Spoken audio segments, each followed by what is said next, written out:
It's finally here, guys. I made a full course start to finish completely for free on exactly how I would start and scale a house cleaning business to $1 million if I were to have to do it all over again. So if you currently own a cleaning business or you're looking to start one, look no further, because this video is all you need from start to finish, how to get started and then how to scale it and how to get past any bottleneck that's going to prevent you from growing in your business. So let's jump right in. Okay. Start to finish, how to launch and scale a house cleaning business completely remotely from anywhere in the world. And just to preface, I'm going to cruise through the setup a bit quick and go heavy on the scaling, the company structure, and just overall ensuring that you're profitable, especially as you're growing and as you're scaling. I'm going to do my best to cut out all the fluff and just give you what you need to build a highly profitable house cleaning business without you having to answer any phone calls or do any of the cleaning yourself. So let's get into it. First, we're going to get through the basics like I said. Business name and service area. Service area, I just recommend you pick where you live. That's the easiest part. Unless you live in Compton or you live in some town with 1,000 people in it, you're probably going to want to pick the nearest major metro. But usually you could just pick where you live. A good rule of thumb is go on to look up house cleaning near me. If you see a lot of franchise in your area, or if you overall just see a lot of competition, that's actually a good sign because it tells you there's a lot of demand. So don't overthink this part. And another thing too, this may be a little bit of a hot take, but naming doesn't really matter in cleaning. Your reputation is the thing that matters the most. So don't overthink this and spend a bunch of time thinking about the perfect name. You can always change it if you hate it later. And also keep in mind that one of the biggest house cleaning companies in the whole United States is literally called the Cleaning Authority. So don't worry about the name. And I just named my window cleaning company off the city I lived in, and that was Orange Window Cleaning because I lived in the city of Orange. So don't overthink that. You're going to want to file an LLC and EIN, and this doesn't need to be completed to make money. We didn't have an LLC when we started, but it's good. If you're going to commit to this, just file for the LLC. Depending on the state you're in, it's super cheap. Unless you're in California, I believe it's $800, but you can defer it, and that's going to vary state to state. But just use Northwestern Registered Agent. It's super easy. You pay them like $100, $200. The link's in here, and I'm going to include this doc in the description down below so you guys have it. It's like 16 pages, so we're going to go through all of it though. Click this link, register your LLC, get that taken care of. It's easy. Open phone is the next one. You want a phone system. So you don't want to be separate. You don't want to be mixing personal and business. Trust me, I've tried this before, and I had my actual cell phone number listed on the window cleaning's website.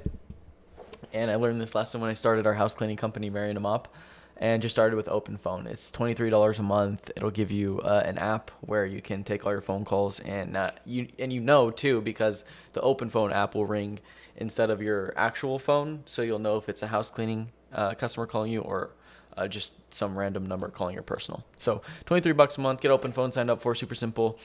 And then we want to get to liability insurance. So what is general liability insurance? It just protects you and your business from general claims involving like bodily injuries or property damage. Every business needs general liability insurance. I put almost, but every business does.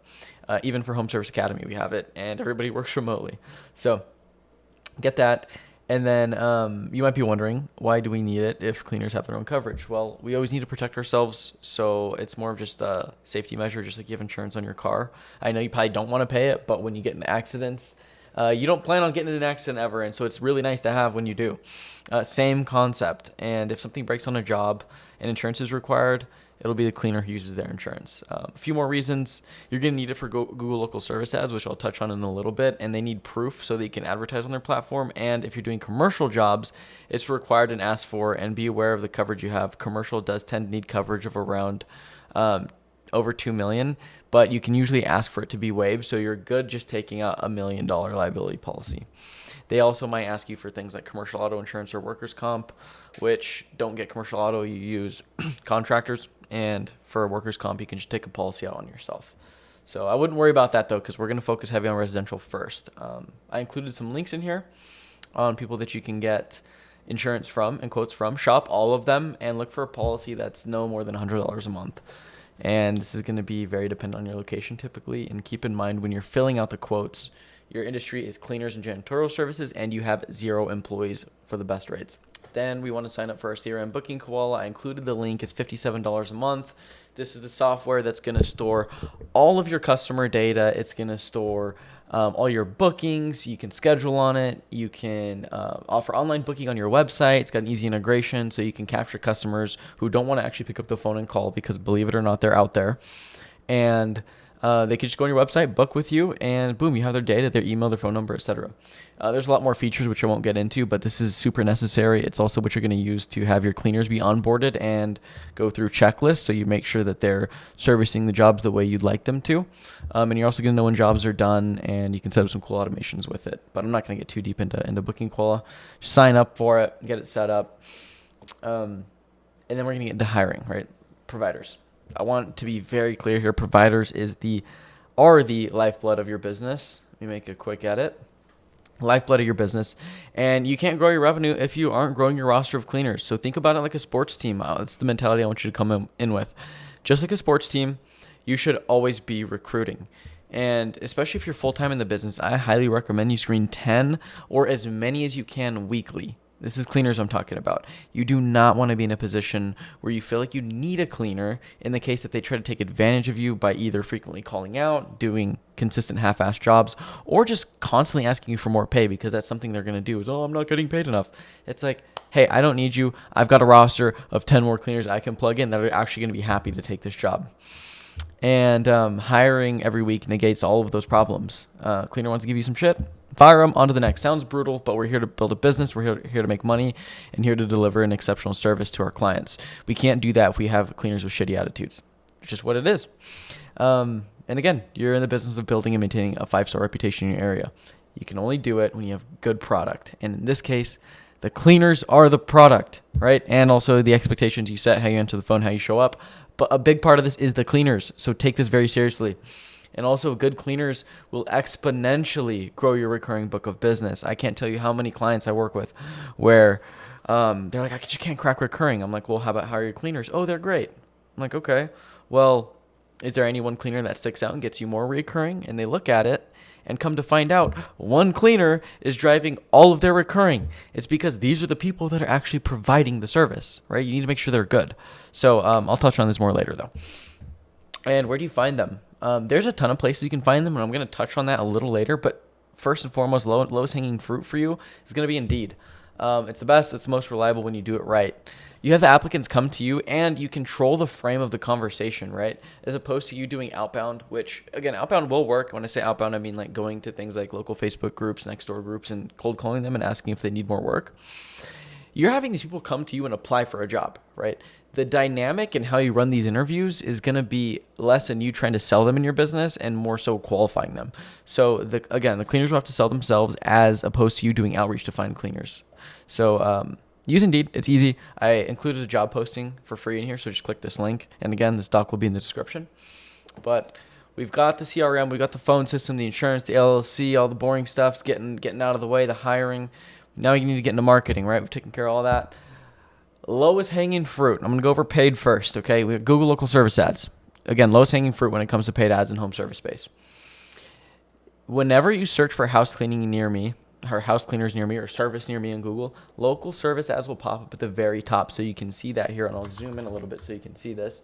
It'll come up with Google guaranteed, and it's going to be the very first thing that shows up. So you could imagine if you're a consumer for house cleaning services and you're looking to hire someone, you're probably going to click on one of the top 2 that show up, right? So if you can show up here, it's very easy, but you need all the stuff I talked about before to even qualify to turn on the ads. So make sure you take care of that. And you're going to get people who are highly interested in hiring a cleaning service, and they're going to be likely to call you, and it's easy to close them because they're already searching for the service. And by the way, Coke Row Cleaning, that's our client, absolutely crushing it, whoever runs this company. 76 reviews, and this is in Las Vegas, so pretty cool. Anyways, setup process can be a pain in the ass, but it will send you leads. And the setup process is insurance verification, background check, 5 reviews from customers, and it typically will take you about 2 weeks to get verified. So set this up right when you get your insurance policy, because you're going to have to wait a couple weeks to get verified. And you might be wondering, oh, well, if I just started a business, how am I going to get 5 reviews from customers? Just ask your friends and family. Get through it, right? This is going to send you leads very easily. So I'm going to touch on more paid avenues later on, but for now, just turn on LSA because it's going to send you some leads, but we don't want to be reliant, right? We don't want to ever be reliant on one channel of acquisition, right? We want to have a diverse way of getting customers, and the easiest one you can do that's not paid is by doing organic. And so when I say organic, we like to call it the grand opening method, but it's basically just finding local next door and Facebook groups and making introduction posts. And a good kind of frame to come at this with is remember that people buy from people they like. Don't join these groups as the name of your business. Join off your personal profile, and don't just come in guns firing starting to post, oh, here's an offer for cleaning, an offer. You're going to build a reputation for yourself that all you do is ask, and take, and you're just there to sell shit. And you're not going to get any leads from it. You're not going to get any leads from it. So what you're going to do is make an introduction post with something along the lines of, hey, I'm excited to be a part of the group. Thought I'd introduce myself. My name is Johnny. I moved to Las Vegas 8 months ago, and I'm looking to make more connections in the area. I own a local house cleaning business and maybe posting helpful cleaning tips here and there, so be on the lookout for that. And then photo of myself, right? In this case, photo of yourself. That was just my example if I were to do this. And keep in mind that this is going to get engagement. When I say engagement, I mean likes, comments, shares. These are all leads. Every single one of those interactions is leads. We have clients do this when they come in Home Service Academy, and we've had people get 500 plus leads off their first post. And so you now are a sales rep. You're reaching out to every single one of these likes, comments, shares, and saying either one of the two things. Like if you are getting a bunch of leads, you want to say, hey, name, just so you can get through them as quickly as possible. I wanted to reach out and say thanks for liking my post. To say thank you, I want to offer you $50 off your first house cleaning if you ever want to get your house cleaned. If you didn't get that much engagement, you only have a little leads to work with, well, you can spend a little bit more time working those. And so you're going to lead with a less direct approach and say, hey, name, I saw that you liked my post in the group. How long have you lived in the area for? Right? And then you're going to get the conversation flowing there and see if they have any interest in house cleaning. Okay. And then we're going to talk about closing the leads. So closing the leads, all right, sales, because you've got paid, you've got organic, leads are calling your phone. How do you close them? I could make a long video about sales. Instead, I just included the script here on the exact words. Like just speak these words and you will close deals. That's it. Speak these words, answer the phone with a smile, and speak the words I've taught you, right? A la Wolf of Wall Street. Speak the words that I taught you, and I will make you rich, right? Maybe not rich very quickly, but over time, you're going to get really good at this, and you're going to be able to train your VA better too. So follow that script. I'm not going to get into sales too much. Okay, closing leads. We got all the fundamentals taken care of. You've done all this. You're getting leads. You're booking them with your cleaners. You're sending your cleaners to the jobs. A main focus of this training is going to be the scaling portion, right? This is the exciting part. All the setup stuff, to be honest, you can find anywhere. Everybody talks about it, but I don't see anybody talk about what I'm about to talk about moving forward, which is how do you actually scale the business and do it profitably? And so before you do anything, once you get up and running, you need to identify 3 things in your business, because it's always one of these 3 things that's preventing a company from growing, a cleaning company specifically from growing. And I've coached over 1,500 of these companies by this point, and it'll always be one of these 3. You solve these 3 things, you create a scalable and more importantly, sellable enterprise. So let's get into it. Closing average, okay? I talked about the sales script. You speak those words, you close at a high rate. But something you want to measure, on average, how many leads are you closing? The number should always be between 50 to 60% for bottom of the funnel leads, right? So going back to what we talked about, Google local service ads, someone searching for house cleaning, right? They already have intent to buy house cleaning services if they're searching for house cleaning 9 times out of 10. This is what's called bottom of the funnel leads, right? You should close these at a very high rate. I want to see this number at 50 to 60%. I included an operations tracker in here too that you can click so you can track all this stuff and all this important data on the 3 main bottlenecks that prevent you from actually growing. So take a look at that too. Data is super important. But you're also going to use this number to determine whether or not you should raise the price. So over 50 calls, if you're not closing at 50 to 60%, I either want to listen to the calls and see if your calls suck, or you're probably just pricing people out. So it's something to visit. And if it is lower than 50%, you're leaving money on the table. I'll break it down. So lots of money on the table, actually. And I'm making these assumptions based on the data of over 1,000 businesses I've already coached. So Let's use an example. Let's say you get 100 leads in your business in a month. Let's also say that you're closing at 25%, right? 1 in every 4. That means you landed 25 new customers, and let's say they pay you on average $350. That means you just landed $8,750 in new revenue, and that sounds great, right? That's actually not great. It's better than 0 for sure, but if you look at the data, you know it should be 50%. So let's now use the same numbers. The only variable changing is your closing rate is now at 50%. So you now have 50 new customers as opposed to 25 paying you $350. That's $17,500 in new signed revenue, and you just doubled your business by getting better at sales and looking at your data. That's it. You need to be closing your leads at a high enough rate so you can get your customer acquisition costs lower, right? The lower your close rate is, the more you're going to pay for customers, which you want to pay as little for customers as you can, and then sell them as much stuff as you can. And so I highly recommend you become good enough at sales. This way, going back to what I said earlier, you can train your VA to do the same as opposed to feeling like you're just the blind leading the blind. If you just try to outsource immediately and you're not good at sales, how do you think you're going to coach someone else to be good at sales and actually fix what you want them to fix? You won't know. Then we get into cleaner pay, right? Gross margin. So hiring providers is by far the most boring, grueling part of this business, but it's the most impactful, and the most successful cleaning business owners do it well. So screening cleaners every single week, no matter how good your cleaner lineup is. The best sports teams have solid players that can come off the bench and put up points at any point in the game. And your cleaning business, again, should do the same. The last position you want to be in is to make a panic hire or skip a test clean to send the cleaner out. Never skip test cleans. Test cleans are part of the interview process. When you onboard a cleaner, you send them to a friend or family member's house. They think it's a real clean. You know it's not a real clean. They think it's a real clean. And you have your friend or family member ask them how they can book again. They're either going to say, call blah, blah, blah cleaning company and call the office and book through them. Or they're going to say, here's my card, book through me and try to poach your customers. If they do the latter, get rid of them. It's a test. So don't skip test cleans. But again, Indeed is your best friend. 80-20 rule. Love it. 80% of your applicants are going to be bad. 20% will be good. Go in with this mentality. You're going to filter out a lot of shit on Indeed. That's just what it is. Your job is to find the diamonds, okay? And you can only do this if you screen every week. If Indeed happens to be banned, use the same approach to outreach on Facebook or Nextdoor using cleaner lead gen posts. And also Craigslist, housekeeper.com is great. And treat recruiting the same you do as your sales. Without your cleaners, it doesn't matter how many sales you make. It really doesn't. And then it's number of leads. So Google LSA.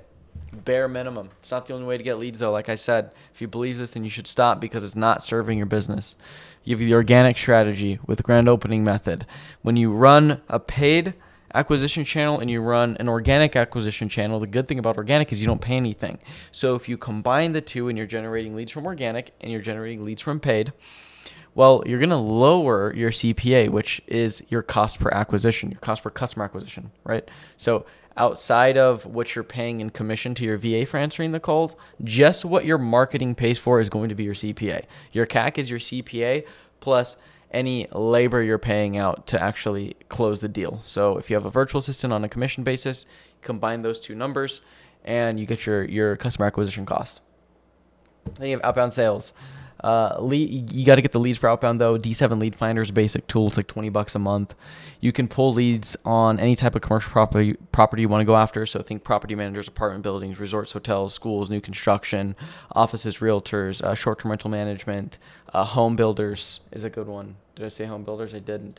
The way you're going to get new construction is through home builders, though. So those are great because if they can give you a construction clean every single month, you don't pay anything to acquire, and they're sending you high-ticket jobs, so they're very profitable. You pair outbound with LSA and organic, you'll have no problem making sales. The best companies we see do all three. Even if you can do two, that's great. If you can do all three, you're going to build a $1 million cleaning business in your first year, guaranteed. Is it easy? Absolutely not. Cold outreach is grueling and sometimes can take a lot of reps, but business is hard, and this is what you signed up for. So do you want to scale or do you not want to scale? Do the work, right? And just something to note on outbound and commercial is just be careful of net 30 terms or net terms in general. Always negotiate this. And when I say net 30 terms or net terms, all it means is once the service is complete, they have 30 days to pay you, which you don't want to do because then now you're fronting a bunch of cleaner pay. and you're not bringing any cash in. So you're paying money out of your bank account, but then you don't get that payment for 30 days. So do you see the problem?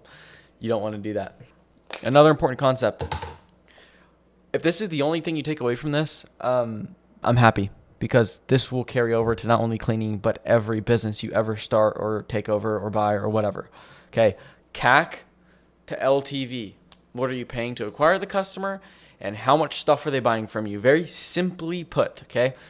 People are going to complain about lead costs. You might see your lead costs be really high, especially when advertising Google local service ads. But with any paid ad platform, lead costs will rise as people catch on. And it's been happening with Google local service ads, right? When we first launched Home Service Academy, we were seeing $20 leads, $15 leads. Now they're up to 40, 50, 60. I mean, I've seen as high as 80. But the good news is, if you understand this concept I'm about to teach you of customer acquisition cost to lifetime value, then it doesn't impact you nearly as much. So let me break it down for you. So let's say you generate 10 leads at $50 a piece. Okay. Sounds a little bit high, right? But let's say you close 50% of them. That means you paid $100 to acquire each customer. Then let's say you booked them at $350 a piece, and after paying your cleaners, you're only left with $75. How the math breaks down. Your average order value, what you book them for, $350. Your customer acquisition cost at a 50% clip on closing is $100. Your cleaner pay is going to be about 50%. It's $175, and you're going to be left over with a profit of $75, 21%. Which is not great. However, this is where the LTV comes in. The average customer in house cleaning has about a $2,000 to $4,000 LTV. So I'll put a little note in there, 2 to 4K. If you do really well, 4Ks you can get there. But all that means is that a customer is worth $4,000 to you. So over the lifetime of them working with your business, they're going to pay you $4,000. So if you can know that number, it will give you the confidence to spend lots of money to continue acquiring and growing. Acquiring customers and growing your business. So again, LTV would mean that your customer's worth $4,000 to you. And you have to remember that buildings get dirty over and over and over again. And you're doing a crucial disservice not remarketing or calling your old customers, because the best customer is someone who's already paid you money. They already trust you. You already did a service for them. So set up email and text automations to follow up with them at least once a month, and set reminders to call them every 2 to 3 weeks. And the best part, this can all be passed off to your virtual assistant. Cool. We got that taken care of. Another thing, I'm going to go through a bunch of fundamental stuff right here.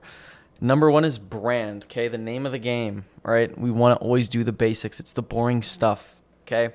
Asking for reviews verbally on top of review links by text and email. So after your job's complete, your service is complete, call the customer and ask them for a review yourself as the owner. It's one of the highest leverage things you can do, especially early on if you're just starting, because it's going to build you up in the map pack, and it's going to build you up in local search rankings. So do that. Communicate if you're ever going to be late ahead of time. Like even if you have a job and you're going to be late for a meeting, like what do? You let you let your boss know, hey, I want to be a couple minutes late. Let your customers know. They want to be in the loop. Most of them are going to be fine if you're going to be late, but you have to communicate that to them.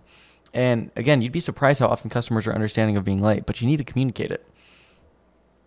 Ask for referrals always, and even better, ask for testimonials. So if you're doing local the organic strategy I talked about, and you're getting leads from these Facebook groups, ask these people for testimonials. And if you get enough testimonials, think about it as referrals at scale. The more and more people that see their neighbors posting how great your service is, the more customers from that group you will attract. And I'll show you guys an example of this later. And the best part is referrals pay more on average. You can charge them more. So again, if you're getting leads from a Facebook group, ask them after the service is complete to go post a review for you, a testimonial, in that same group. And then all of the neighbors will see it, and everybody wants to keep up with the Joneses. So do that. It crushes. It's a phenomenal play that not a lot of people do. As an example, at our window cleaning business, our average cleaning job from Yelp ads was $350, and our referrals would pay on average $450. So kind of interesting. And then make sure you're following up with every single person by phone, text, email. You can automate the text and emails with tools. For texting, we use Chirp, but you can use Twilio. You can even do it with OpenPhone and Zapier. I won't get too technical in automations and stuff. Just, again, cutting the fluff, stick to the basics. And reputation marketing is a gift that will always give. So think snowball effect, right? Having a good reputation in your local market will allow you to command the highest prices. And people understand for the most part, that you get what you pay for. Okay. You'll get some jokers that call you and they want a deep cleaning for $50, whatever. You don't want that customer anyways. It'll also help with your SEO. Think when someone Googles cleaning near me, if you can show up in the Google My Business 3-pack, you will get customers for free. If you can show up on LSA 3-pack and then you run regular Google ads, oh, you're going to crush it. And so I included some screenshots of what we did at Orange Window and how we stuck out the map pack, right? Who are you calling? You calling the company with 195 reviews, 111, or 157? Probably the one with 195. And to this day, if I look up window cleaning Orange County, this is live. There we are. 250 reviews, absolutely dominating. And you can see we're on the first page of Google too. So this play works, guys. This play works. Another thing I want to go over is what to do during slow season. So I get a lot of people who like to blame the seasonality. Say, oh, it's just slow. It's just slow. It's like, no, you can be doing a lot when it's slow. And so I'm going to give you a whole playbook that we teach our accelerator clients. Our accelerator clients are all doing 20K plus a month or more.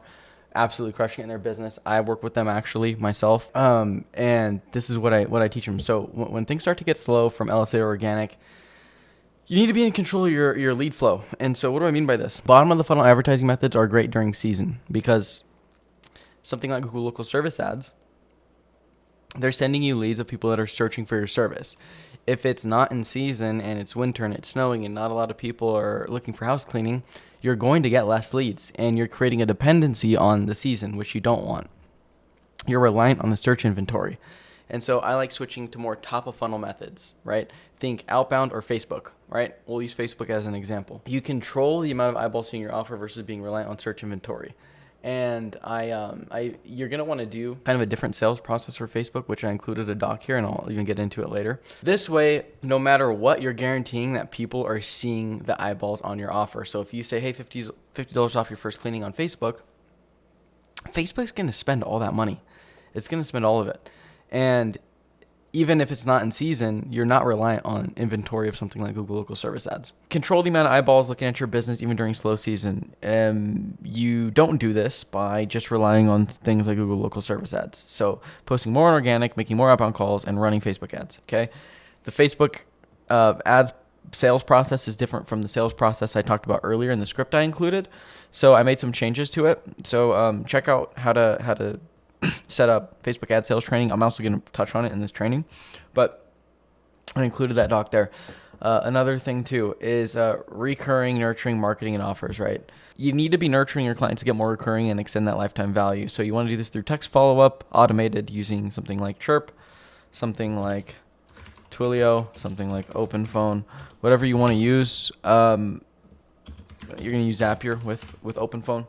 Any of those work. Emailing your list at least once per week to keep yourself top of mind, and sending out offers for every holiday, right? Valentine's Day, Easter, 4th of July, Christmas, Thanksgiving, whatever it is, Martin Luther King Jr. Day, Labor Day, whatever it is, National Flower Day, doesn't matter. Get fancy with it. Send out offers every single holiday. And if you're looking to run Facebook ads, look up the Facebook ad library. So if I go here and I look up Facebook ad library, I can go and search for any ad in here. So I can literally just look up all ads, house cleaning, and look what's going to show up. A bunch of different ads, right? The longer an ad's been running, the more profitable it probably is, right? So if I'm scrolling down, I'm looking at offers that have been running for a really long time, okay? And you can even control it with filters and see like how long it's been active. If I want to see just ads that have been running since, say, December 2023, I'm going to apply. And I can see that there's ads that have been running for a long time. And a good rule of thumb is if they've been running for a long time, they're probably working, so they're good to copy. And it's a local business, so it's not like if you copy this person in Roseville, Rockland, and Antelope, and you're in Orange County, there's probably not Orange County companies copying this ad. So it's a good little hack you can use to find good ads. I also included a doc on how to re-engage your leads. So again, like I'm cutting out all the fluff. I'm giving you guys a bunch of this stuff for free that we give our students, so you can not deal with any BS when you're trying to scale your company. Nicejob.co is a great marketing tool too. Send out review links. Booking Qual also does this, so it's not necessary, but it helps. And going back to the testimonials that I talked about, this is a good one. As you can see, we had this person leave us a testimonial for our business, and it got 56 likes and 7 comments. Those are all leads for me. And more importantly, this is a review that all the neighbors in that group are seeing. So if they're on the fence about window cleaning, or they happen to need window cleaning, they're probably going to call my company because it's already trusted by other neighbors. And so again, reach out to everyone that likes or engages with the testimonial post inside of Facebook or next door group. It triggers the keeping up with the Joneses effect, and you'll get more recommendations when someone's looking for your service. Okay, so you've got your setup done. You know the 3 constraints that you're going to run into as you grow and as you scale. You've got cleaners going out doing the jobs for you. Your leads are pumping, right? How do you delegate the phone calls? Because especially if you have a 9-to-5, especially looking to start this with a 9-to-5, you're going to want to delegate all phone calls and eventually hiring and everything else to a virtual assistant. I like to hire virtual assistants from either the Philippines or Pakistan. Their English is great. You can pay them anywhere between $4 to $7 an hour. So it's very cost effective for your business, and they can take a huge load off your back. But there's a proper way and an improper way to delegate to a VA, especially sales, right? You need sales or your business isn't going to run. You're not going to make any money. And so my favorite saying is, what isn't measured isn't managed. And what we're going to cover in this is the importance of leading your VA, all the responsibilities required, breaking these in different categories, and then the path to getting your VA to 50 to 60% close rate on all the calls that come in. So your team or VA will never exceed the level in which they are led. This is true for every employee, whether that's someone overseas in any business you ever start, and you have to face this reality. Trying to have the benefits of someone taking your sales calls without the necessary work required is to getting it to work is a recipe for disaster. So how do you lead your team? We lead our team through inputs. Think of inputs like feedback. We want a strong, rapid feedback loop, and there's 2 types of feedback.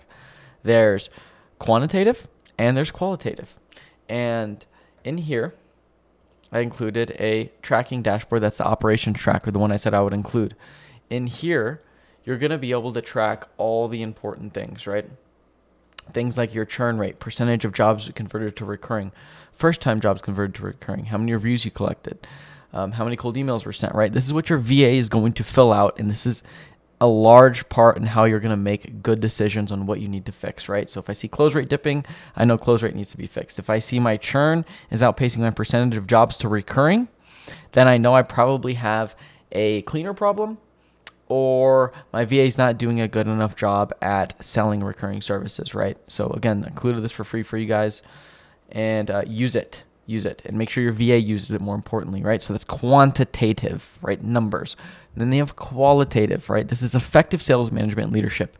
So I like daily huddles, end-of-day reports, one-to-one calls, and call reviews using Loom for feedback. And then I'm communicating with them on either Slack or Discord. I personally prefer Slack.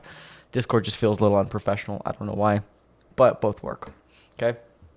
Breakdown of all this, okay? Number 1, coaching training, daily huddles. This is going to be first thing in the morning, whenever you want your day to start, and this is going to be 15 minutes. You can do temperature check, how you feeling, how you doing, everything good, anything I need to know about? No, okay, what's up with the next 24 hours? What are you working on today? And then pipeline projections, right? We're checking on leads that didn't close from previous days, and then we're checking out the VA's pipeline to see who they've talked to, who they've got verbals from, but haven't quite booked on the calendar yet, okay? And then this is also a good opportunity for you to review that operations tracker I just showed you with them. One-to-one calls, I want these minimum 1 time per week. This is going to be a lot longer during a ramp-up period, but once they're up and running, 1 time per week is good. 30 minutes, it's going to be personal goals, professional goals, and then review numbers using the tracker I linked above. Straightforward and simple. The numbers don't lie. Always go off the numbers. If there's something lacking, give them the feedback. And then I want end-of-day reports, which I included a template at the bottom of this. I'll get into that in a bit, where you're going to get an understanding of what was worked on through the day. And again, we're closing that feedback loop on all areas of the business very, very quickly. And you want to read those, comment on all of them, and give coaching on all of them, right? 80% is going to be good reinforcement of good behavior, and then 20% is going to be constructive feedback. And then we're going to do call reviews, right? So we're going to make sure they're doing what you need them to do, and they're following the sales script. And again, 80-20 rule here too. 80% of the call review you send them will be reinforcing good habits. 20% will be giving them one thing to work on for the week over time, each one of their issues. Let me fix that. Each one of their issues on their calls will be fixed until they are closing at 50, 60%. Even when they're closing at 50, 60%, continue to reinforce it. Don't think everything's just okay and it's not going to drop, okay? You need to be on this even when things are good. And then admin ops, make sure they're maintaining accuracy of the tracking dashboard and they're doing their end-of-day reports every day. This is the end-of-day report template, and you can just create a channel in your Slack or Discord where they send this every day, okay? So those templates are included. When you have multiple VAs, not only doing sales, you also want an end-of-day operations because you want an operations VA and a sales VA. And so I included both for you there, but for now, we're just talking about sales. That's how you're going to delegate. And then how to grow your cleaning company through acquisition. This is exciting because we have a lot of people that have done this. We've coached a lot of people to acquire a business, and it's a good way to really double your business overnight. And so some of the benefits behind growing through acquisition is, like I said, you double your business overnight. We acquired a window cleaning company that was doing $250,000 a year, and we bought it for $1,000 down. So you acquire customers that you normally wouldn't be able to. In our case, we end up landing the two biggest private universities that we still do to this day for $45,000 a year. And you acquire the brand reputation, you get the cleaning staff, access to new markets. Only downside is it could take a long time, right? Depending on how fast the seller wants to move. And you might be wondering, why would people sell their business to me? Well, at the end of the day, guys, businesses are assets, just like real estate, just like stocks, crypto, etc. But in my opinion, businesses are the best asset. You get the highest rate of returns on a business versus any of those, right? We started Home Service Academy with $0, generated $1.5 million in profit our first year. Started Orange Window Cleaning, sold for over 6 figures, and generated hundreds of thousands of dollars personally. And we started with $150. Please show me what stock is getting me those returns. Nobody is getting me those returns. My mom, married a mop, house cleaning business, started that for her. $0 out of pocket. She made $150,000 in take-home income last year. Okay, just to give you a sense. Okay, if you operate and you grow a business effectively, it makes the S&P 500 look like chump change. And people sell because they want to take their chips off the table. They're sick and tired of owning a job, or just life circumstances. They're moving, whatever. A couple things to be wary of when looking at a potential business to acquire is the length of time in business. The shorter amount of time in business, the riskier it is, and the better price you're going to be able to get. You also want to look out for buying yourself a job. However, if you have good cleaners and you have infrastructure, this is not something to be worried about, but it's super common with smaller businesses. The owner is the main point of contact typically. Therefore, they maintain all the customer relationships. Something to be worried about is them maintaining all those relationships, you buying it, and then them not wanting to work with you because they're used to working with blah, blah, blah, right? Or the owners in the field doing the cleaning themselves. Again, really risky because they're in the house, they're building that relationship. Customers probably not going to like you sending your cleaners as opposed to that owner. And so it creates potential staffing bottlenecks for you. Another thing to look out for is customer dependency. Example, cleaning company doing $60K per month, but $50K of the revenue comes from one commercial account. This is extremely risky for you as a buyer because if that customer goes away, then 83% of your revenue is out the door, it's gone, and you just put money down for nothing. So don't do that. Structure a better deal. And yeah, if you put a payment down on that business, you got scammed. I'm sorry. But another thing is the lendiness of the industry, right? This is more so like blanket, right? But for house cleaning, it's been around. So it's not something you really have to worry about. All Lindy means is if something's been around for a long time, it's going to continue to be around for a long time. As far as valuations go, how do you actually structure something? Small businesses trade on a multiple of profit. Depending on the industry, this can vary. As an example, SaaS companies trade on multiple of revenue. Franchisors trade on multiple of their royalties. Cleaning businesses, $7 million a year, are going to be 1 to 2 times EBITDA, which is a fancy word for profit. So let's say a business is doing $100K a year in profit. You could probably offer $100K to $200K for that business and get away with it. But your goal as a buyer is to limit your downside. You can do things like all cash. Pros that is no headaches of tracking payments or worrying about making payments. You could get a better price for the business if you pay it all up front. Cons is if you're not well capitalized, you don't have the money, it can be really risky for you as the buyer. I don't recommend doing all cash. Okay, I've never bought in a business all cash. I've did 2 acquisitions in my life. They were both actually for $1,000 down. So you can get really, really creative with how you finance these. You can do seller financing and some cash down, which is better than all cash down. Or you could do no cash down, and that's the best for you because you can service the debt with already established cash flows of your company. As an example, say a company is doing a $250K a year revenue at 30% net profit. They're generating 75 grand a year in profit. If you put no cash down, you finance payments out for 18 to 24 months, you're going to be paying $3,000 to $4,000 in debt service. And after you pay that, you're still looking at a 2 to 3 grand of potential profit without any growth post servicing the debt. So you can get really creative with this stuff. And a few things to ask for when evaluating a business is I want to see previous 3 years tax returns. If they don't have 3 years, I want to see all previous year tax returns, P&L statements for previous 3 years. Again, if they don't have all of them, something I want to do is get all the P&L statements, if it's the previous 2 years, 1 year, whatever. I want to look at how much they're paying their cleaners. I want to look at how many cleaners they have on their roster. I want to look at the percentage of their revenue as how much is coming from recurring, how much is one-time cleans, because if you're just acquiring a company who's acquiring a bunch of one-time cleans all the time, going back to what I said, the fundamentals, you're not really buying much because they're having to just acquire a bunch of new customers. They're just spending to make money. You could do that. You don't need to buy that. So that being said, that's the training, guys. You follow this stuff and you're going to build a big business. Okay. Another thing I didn't really touch on, which I should have added, was gross margin, right? I want my gross margin to be 40 to 50%. Right? So I want to be left over with between 50 to 60% of my revenue every single month after I pay my cleaners. This is going to allow me for more margin of error in the business. We pay cleaners on a contractor-based model, on a percentage-based model, where they're getting a percentage of each job. You want to bring cleaners in when you're hiring them. Going back up to this here about hiring, you want to bring them in at 40 to 50%, ideally 40. Okay, so meaning if you charge $100 for a clean, you pay them $40. Okay, this is gonna give you more margin of error in the business and allow you to make more mistakes, right? So say you're spending a bunch of money on ads and you're not closing at a high rate, you should still be profitable because you're optimizing the amount of revenue left over after you pay your cleaners. Gross margin is something you always want to monitor in any business you ever go into. And it's what holds a lot of cleaning companies back from actually being profitable. So gross margin is very, very important. Just as a side note, I wanted to add that in there. But guys, this is it. This is the training. I hope this was helpful. And if you own a house cleaning business or are looking to start a house cleaning business alongside your 9 to 5, click the link to book a call with my team and see what it would look like to work with us one-on-one, where I'm actually rolling up my sleeves. Our coaching staff is rolling up their sleeves and helping you build a business, right?